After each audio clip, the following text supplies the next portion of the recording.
کیا اضافی ٹیکسز آپ کو امید ہے کہ اس دفعہ عائد واقعی نہیں کیے جائیں گے؟ دیکھیں مونا یعنی پالیسی جو ہے وہ فیکٹس کی بنیاد پہ ہونی چاہیے. آپ پالیسی کی بنیاد پہ فیکٹس بناتے ہیں. اب 15 دن لاک ڈاؤن رہا, کوئی گھر سے نہیں نکلا, یا عید سے پہلے شاپنگ ہوئی, یہ تمام چیزیں ہوئی.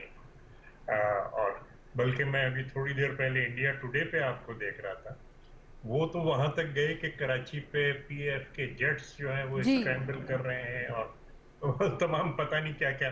اور مجھے یہی ہنسی آ رہی تھی کہ کتنے بیوقوف لوگ ہیں اور آپ کیوں ان سے بات کر رہی ہیں. لیکن بات یہی ہے کہ جو فیکٹس ہیں ان کو آپ نہ بدلیں.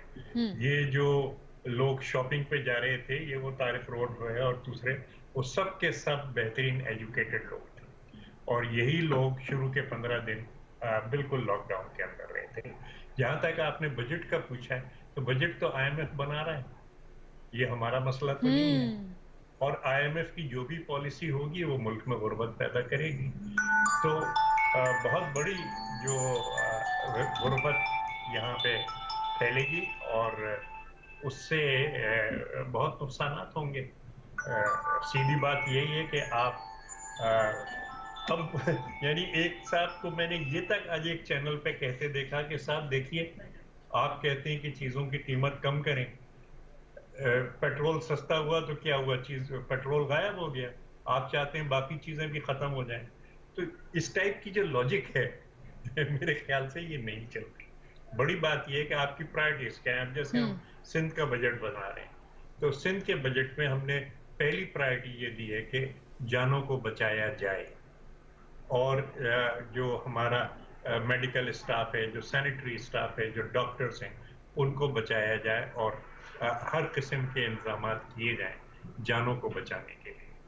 اور ہم سمجھتے ہیں کہ اگر جانیں بچیں گی. اور دوسرا جو ہم نے پرائرٹی دی ہے وہ یہ کہ ٹڈی دل کو کسی نہ کسی طریقے سے کہیں سے بھی جہاز لے کے مستعار کچھ کر کے. تو sir as far as Sindh is concerned, کیا آپ لوگ بھی اضافی پھر کوئی ٹیکس عائد نہیں کریں گے؟ کیونکہ چلے وفاق کا بجٹ تو آئی ایم ایف پھر بنا رہا ہے, لیکن آپ کا بجٹ تو نہیں بنا رہا آئی ایم ایف. جو کرائسس ہے وہ ڈیمانڈ سائڈ پہ, لوگوں کی جیب میں پیسے ہی نہیں ہیں. کریکٹ. تو یعنی کہ آپ اضافی ٹیکس کا بوجھ ایٹ لیسٹ سندھ حکومت کے کرائسس ڈیمانڈ سائڈ پہ, اور اس کی وجہ سے سپلائی سائڈ افیکٹ ہوئی ہے, کریکٹ. اور جی پروڈکشن ہماری گری ہے, اور کاسٹ آف پروڈکشن بڑھی ہے. ہاں ٹھیک ہے, تو یہ اب آپ فیکٹ. لیکن اور سیدھی سی بات ہے, یہ باہر سے بن رہا ہے آئی ایم ایف سے بجٹ, اور آئی ایم ایف کی جو بھی پالیسی ہے وہ غریب دشمن پالیسی ہے. جی جناب غریب محسن دشمن عزیز, پالیسی سے ملک آگے نہیں بڑھتے. ایک تو اس ایلیگیشن کا اور اس جو تاج صاحب نے جو سخت خدشے کا اظہار کیا ہے, اس کا بھی جواب دیجیے گا کہ آئی ایم ایف سے بجٹ بن رہا ہے, تو کیا واقعی یقیناً اب ہم ان کے ساتھ ایک پروگرام کا حصہ ہیں, تو ہم نے ان کے ساتھ نیگوسیشن تو ہر سٹیج پر کرنی ہے. کیا اس دفعہ واقعی جو آپ کی حکومت نے وعدہ کیا تھا کہ اضافی ٹیکس نہیں لگایا جائے گا, آپ کو لگتا ہے اس وعدے کو آپ وفا کر پائیں گے؟ گیون دا فیکٹ کہ آئی ایم ایف غالباً یہ بات درست ہو سکتی ہے کہ وہ آپ کو کہیں گے ہم نے آپ کو پینشنز اور سیلریز بڑھانے کی اجازت تو دے دی ہے, لیکن ایسا کرنے کے لیے اب آپ ٹیکس کے لیے اضافی کوئی ایونیوز تلاش کریں یا پھر ٹیکس ریٹ بڑھا دیں؟ دیکھیے, سب سے پہلے یہ کلیریفائی کریں کہ جو کہا جا رہا ہے کہ آئی ایم ایف بجٹ بنا رہا ہے, آئی ایم ایف بجٹ نہیں بنا رہا. لیکن آئی ایم ایف کیا چیز ہے, سب سے پہلے تو یہ سمجھیں. آئی ایم ایف ایک لینڈر ہے, ایک بینک ہے. یہ بینک جو ہے وہ بینک یہ دیکھتا ہے جس وقت کہ آپ کو لینڈنگ کرتا ہے, یا آپ کسی بھی آدمی کے پاس چلے جائیں, اگر آپ کسی سے قرض لیں, وہ آپ سے یہ پوچھے گا کہ آپ کی واپسی کیا طریقہ کار کیا ہوگا. تو یہ ان کی ایک خواہش بھی ہے, ان کی ایک ضرورت بھی ہے, اور ان کا ایک وہ بھی ہے کہ اسی طریقے پہ بینک چلتا ہے. وہ جب آئی ایم ایف پہ جانے کی جو وجوہات تھی, وہ میں دہرانا نہیں چاہتا کہ کیا وجوہات تھی, کیوں ہم گئے اور اس کی کیا ضرورت تھی. جب آئی ایم ایف کے پاس اب جاتے ہیں تو ان کی کنڈیشنلٹی صرف یہی ہوتی ہے کہ انہوں نے یہ انشور کرنا ہوتا ہے کہ ان کا جو لون دیا گیا ہے وہ باحسن طریقے سے اسی شیڈیول کے مطابق ان کو واپس کیا جائے. That is what IMF doing. IMF کا یہ کہنا میں سمجھتا ہوں کہ یہ بجا نہیں ہے کہ آئی ایم ایف بجٹ بناتا ہے. باقی جو بات ہے وہ یہ ہے کہ دیکھیے, آپ کا جو ہے یہ تقریباً اگر 4.9 ٹریلین کی جو بات ہو رہی ہے کہ ان کے ساتھ بھی نیگوسیشن میں ہوئی ہے. اس دفعہ تو کرونا کی وجہ سے تقریباً 4 ٹریلین کے قریب کلیکشن ہوئی ہے, تو اس میں سے بھی 2.2 ٹریلین تو آپ کا چلا جاتا ہے صرف اور صرف لون کی واپسی کے مد میں. باقی چلا جاتا ہے تقریباً 2.6 ٹریلین جو چلا جاتا ہے وہ جو NFC ایوارڈ کے تحت جو ہے صوبوں کو چلا جاتا ہے. تو بیسیکلی جو فیڈریشن ہے اس کے پاس تو فسکل سپیس رہتی ہی نہیں ہے. اب بات یہ ہے کہ اس وقت یہ ضرور یہ حکومت کا وعدہ ہے اور انشاءاللہ یہ پورا ہوگا کہ نہ صرف یہ ہے کہ جو ہے ٹیکسز بڑھائے نہیں جائیں گے, بلکہ انڈسٹری کو چلانے کے لیے, انڈسٹری کی ریوائیول کے لیے, یہ کرونا سے جو ہے لوگ جو بے روزگار ہوئے ہیں ان کو واپس روزگار پہ لگانے کے لیے ٹیکسز میں بلکہ جو امپورٹ ڈیوٹیز ہے اس میں کمی کی جائے گی. یہ میں آپ کو آج بتاتا ہوں, اور یہ اگر اس طریقے سے ہو جو کہ میں سمجھتا ہوں کہ شاید ہوگا, تو یہ حکومت کا ایک بہت احسن اقدام ہوگا. وہ اسی طریقے سے ہے جس طریقے سے انہوں نے انسینٹیو دیا کنسٹرکشن انڈسٹری کو کہ کنسٹرکشن انڈسٹری ریوائیو ہو, تاکہ اس سے باقی جو 44 انڈسٹریز ہیں وہ ریوائیو ہو اور اس سے امپلائمنٹ کریٹ. اب خسارہ کو میٹ کرنے کے لیے یہی بات ہے کہ ہم جو لاسز ہیں, جو پاور کے لاسز ہیں, ان کو کم کیا جائے گا. اس کے علاوہ جو ہے جو ریمیٹنس جو ہیں ان کو بڑھایا جائے گا. اسی طریقے سے جو FDIs ہیں وہ پچھلے سال تقریباً 120% بڑھی ہے, اس کو بڑھایا جائے گا. یہ وہ وسائل ہیں جن کو استعمال کیا جائے گا اور اس کو استعمال کرنے کے بعد یہ بجٹ کے خسارے کو پورا کیا جائے. This sounds great کہ سننے میں تو بہت اچھی پریپوزیشنز ہیں اور بہت اچھی, آئیڈیلی ہونا بھی ایسی چاہیے کہ خسارہ آپ ایسے ہی میٹ کریں. لیکن جاوید صاحب, آپ کو لگتا ہے کہ کورونا وائرس کے حالات میں جہاں پر اس وقت پوری دنیا بھر میں ایک اکنامک سلو ڈاؤن اور میلٹ ڈاؤن چل رہا ہے, ایسے ممکن ہو پائے گا؟ بہت مشکل ہے. میں سمجھتا ہوں کہ امریکہ جیسا ملک جو کہ سپر پاور ہے, کرونا کی وجہ سے اس کے کئی کروڑ لوگ بے روزگار ہو چکے ہیں اور اس کی جو معیشت ہے, اس کا جو حجم ہے وہ سکڑ رہا ہے. یہ اس کے ماہرین, اکنامک ماہرین کہہ رہے ہیں. تو پاکستان پر تو بہت ہی برے اثرات مرتب ہوئے ہیں اس کرونا وائرس کے. ان کو گورنمنٹ آف پاکستان کو اپنے ٹارگٹ جو ہے وہ ریویو کرنے اور ریوائز کرنا پڑے. جو گروتھ ریٹ ہم ایکسپیکٹ کر رہے تھے کہ اس دفعہ ہوگا اگر حالات نارمل ہوتے, وہ نہیں ہو پائے گا. جو ٹیکس ریونیو کلیکشن کے اوپر ہم بات کر رہے تھے کہ ہماری ٹیکس ریونیو اتنی ہوگی, وہ بھی اس طرح نہیں ہوگی جو پہلے ہم سوچ رہے تھے یا جو ہم نے ہدف مقرر کیا تھا. تو آبویسلی اس نے سارا سسٹم جو ہے اس کو ڈسرپٹ کر دیا ہے. کرونا وائرس نے پروڈکشن اس سے متاثر ہوئی ہے. جب لاک ڈاؤن ہوا ہے, جتنے عرصے بھی ہوا ہے, فیکٹریز بند ہوئی ہیں, انڈسٹری نے کام کرنا چھوڑ دیا. اس سے ایک اور بڑی چیز ہوئی ہے, ریمیٹنسز جو بیرون ملک سے آ رہی تھی وہ بہت کم ہو گئی. جی, انمپلائڈ ہو رہے ہیں. جی ہاں, یہ سارا ایک بڑا خوفناک امپیکٹ ہے پاکستان کی معیشت کے اوپر. اور حکومت پاکستان کو یہ کہنا کہ وہ IMF بنائے گی یہ بجٹ یا نہیں, لیکن میں سمجھتا ہوں کہ جو ریسورس کا کرنچ ہے, جو ریسورسز کی ہمارے پاس شارٹیج ہے, اس کے نتیجے میں وہ تمام ٹارگٹس جو کہ ہم اچیو کرنا چاہتے تھے اکنامک فیلڈ کے اندر وہ اچیو نہیں ہو پائیں گے. خاص طور پر ٹیکس کلیکشن جو ہے اس میں ہمیں بہت زیادہ شارٹ فال ہے. تو IMF سے بات چیت ان کی چل رہی ہے. مثلا IMF نے کہا تھا کہ تنخواہیں اور پینشنز بھی نہ بڑھائیں, لیکن آئی تھنک گورنمنٹ نے ان کو کنونس کر لیا کہ یہ بہت ضروری ہے. اور اس کے علاوہ وہ انسسٹ کر رہے ہیں IMF والے کہ آپ تمام اخراجات جو ہیں گورنمنٹ کے بھی اور دوسرے ان کو فریز کر دیں. تو یہ تمام چیزیں نان ڈیولپمنٹ ایکسپینڈیچر کم کرنا ہے, یہ اینٹیسپیٹڈ ہے and they will have to do it, کیونکہ اتنا بڑا ہمارے اوپر پریشر ہے.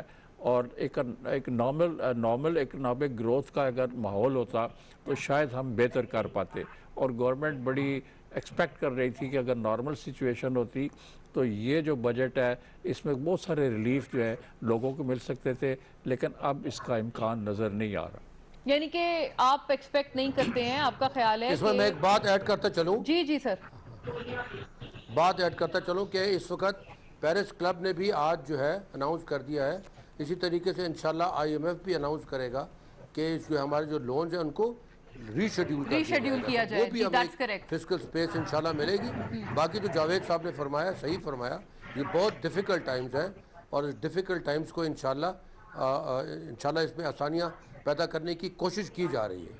تاج صاحب بھی کوئی نام ہے نوٹ کر رہے تھے، تاج صاحب آپ بھی اپنا اختلافی نوٹ فرما دیجئے گا اس سے پہلے میں اگلے سوال پہ چلوں۔ سیدھی بات یہ عرض کرنا چاہ رہا ہوں جی کہ جو اب آپ اس چیز پہ خوش ہیں کہ جی پیٹرولیم پرائسز نیچے گئے، لیکن اس سے گلف کے جو ملک ہیں ان کی اکانومی پہ کیا اثر پڑ رہا ہے، اور اس وقت 1 کروڑ سے زیادہ پاکستانی باہر کام بالکل، کر رہے ہیں، بیشتر جس وقت وہ ریمیٹنسز وہیں سے لوٹنا آ رہی ہیں۔ ریمیٹنسز تو گئی آپ کی، لیکن یہ کہ جس وقت وہ لوٹنا شروع کرتے ہیں تو یہاں بے روزگاری کی کیا صورتحال ہوگی۔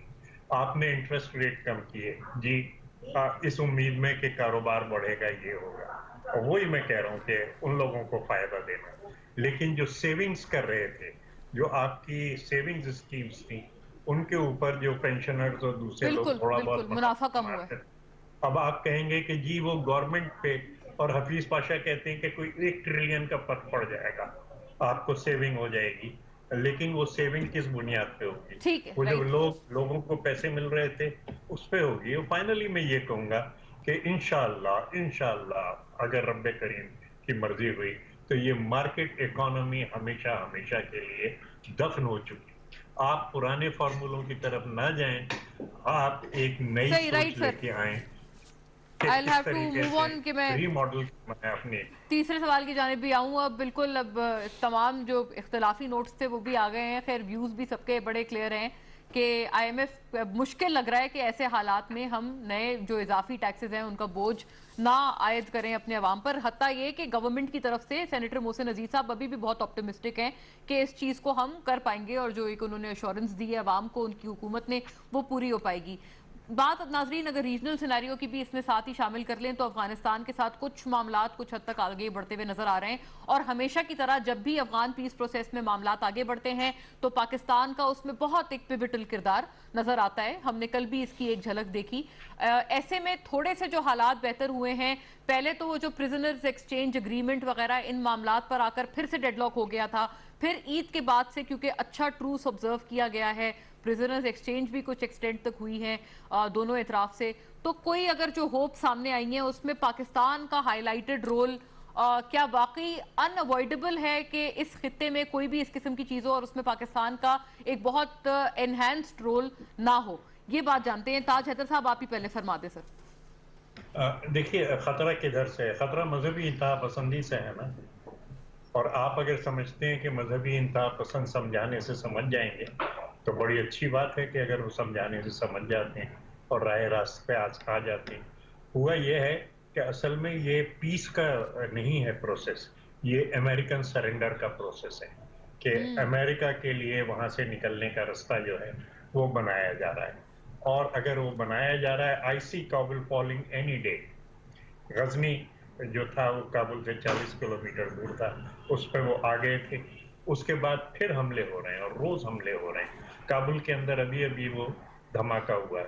دوسرے یہ کہ یہ اتنے گروپ ہیں مذہبی انتہا پسندوں کے کہ آپ کس کس کو سمجھائیں گے، لیکن اس میں ہوتا یہی ہے کہ آپ پیس کریں، بالکل امن کی کوشش کریں، اور جو بھی آپ کانفیڈنس بلڈنگ میجرز لے سکتے ہیں وہ لیں، لیکن یہ فیصلہ کریں کہ آپ دہشت گردی کو اور ان حملوں کو اور مذہبی انتہا پسندی کو برداشت نہیں کریں گے۔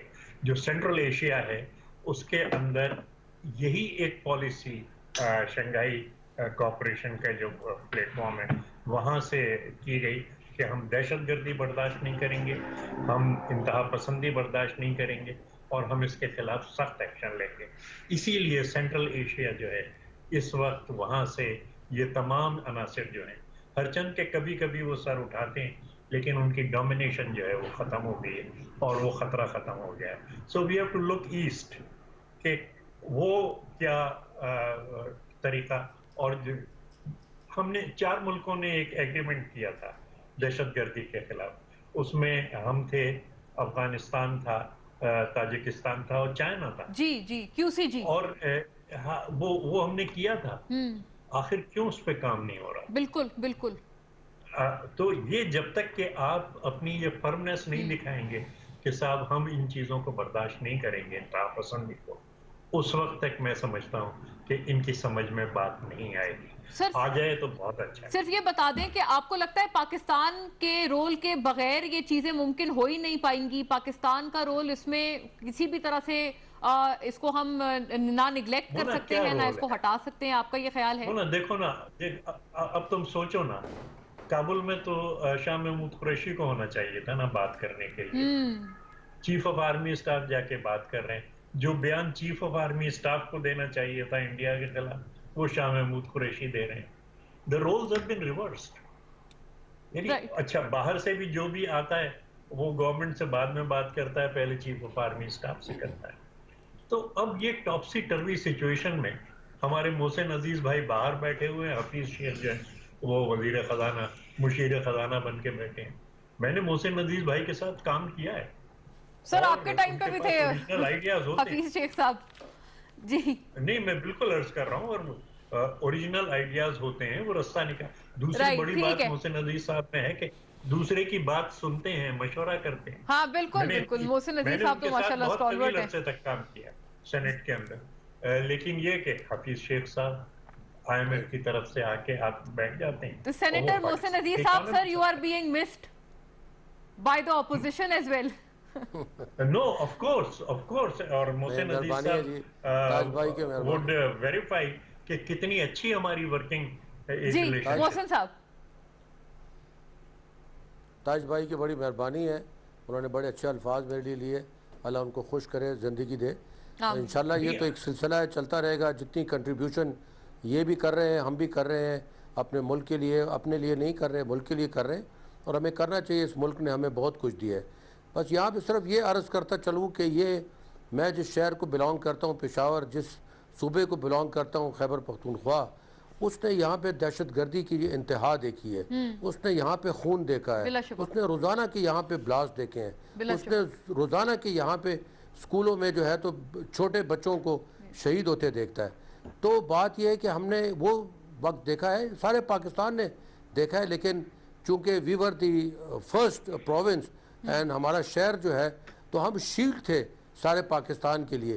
بلوچستان نے بھی یہ حالات دیکھے، لیکن صوبہ خیبر پختونخوا نے سب سے زیادہ دیکھے. پنجاب نے اور سندھ نے اس معاملے میں پھر بھی ہم چونکہ فرنٹ لائن پہ تھے کم دیکھے. اس لیے اب جو یہ سلسلہ چلتا ہے، آرمی چیف صاحب گئے ہیں، مجھے ایک امید کی کرن نظر آتی ہے، اور اسی کرن کو دیکھتے ہوئے ہم خوشی مناتے ہیں اور یہ دیکھتے ہیں کہ انشاءاللہ آگے کی طرف ہم بڑھ رہے ہیں. جو بھی تصفیہ ان کا ہوتا ہے کابل میں، جو بھی افغانستان میں ان کا تصفیہ ہوتا ہے، کم از کم ہم نے یہ دیکھا ہے کہ پچھلے چند سالوں سے، بلکہ 2-3 سالوں سے جو ہے دہشت گردی میں آہستہ آہستہ کمی آئی ہے. اب کئی ماہ ایسے گزر جاتے ہیں اور کئی ایسے دن گزر جاتے ہیں جب ہم اس طرح کی آواز نہیں سنتے جو کہ روزانہ سنتے تھے. اس لیے میں اس میں ایک امید دیکھتا ہوں، اور میں یہ اپریشیٹ کرتا ہوں گورنمنٹ کے ایفرٹس کو، چاہے وہ آرمی چیف کر رہے ہیں کہ چاہے فورن سروس والے کر رہے ہیں، شاہ محمود کر رہے ہیں. جو بھی انڈلجنس ہو رہی ہے on the foreign level and on the establishment level, وہ میں سمجھتا ہوں کہ بہتری کی طرف ایک راہ ہے، اور اللہ کرے گا. اور مجھے کبھی امید ہے کہ یہ سلسلہ ٹھیک ہو کے اب جو انہوں نے پسپا ہونا ہے اس کے بعد بھی ان کو سپیس چاہیے. کیونکہ ابھی جو ہے بیسیکلی جو ہے جو امریکن فورسز ہے وہ تو عمران خان صاحب پچھلے 5 سال سے 10 سال سے یہی کہہ رہے ہیں کہ فورس کا استعمال is not the answer, table پہ آنا is the answer. And because of these activities they have come to the table and we are expecting very good results. ہمارا رول بہت انہینس ہو کر واقعی سامنے آ رہا ہے. جاوید صاحب آپ کو بھی یہی لگتا ہے کہ پاکستان کا رول ناگزیر ہے اس پیس پروسیس میں؟ بالکل ہے، اس لیے کہ پاکستان جو ہے وہ اس پیس افغانستان میں امن قائم ہونے کا سب سے بڑا بینیفیشری پاکستان ہے. پاکستان کا یہ رول ہونا چاہیے کہ وہاں پیس ہو اور وہاں سٹیبلٹی ہو، اور پاکستان اس کے لیے کوشش کر رہا ہے. اور اب یہ دیکھیں کہ 9/11 کے بعد آلموسٹ 2 دہائیاں گزر چکی ہیں. افغانستان میں جو تباہی بربادی ہوئی ہے، پاکستان بھی اس سے متاثر ہوا ہے. ہمارے ہاں دہشت گردی ہوئی ہے، ہماری فورسز کے لوگ، عام لوگ مارکیٹس کے اندر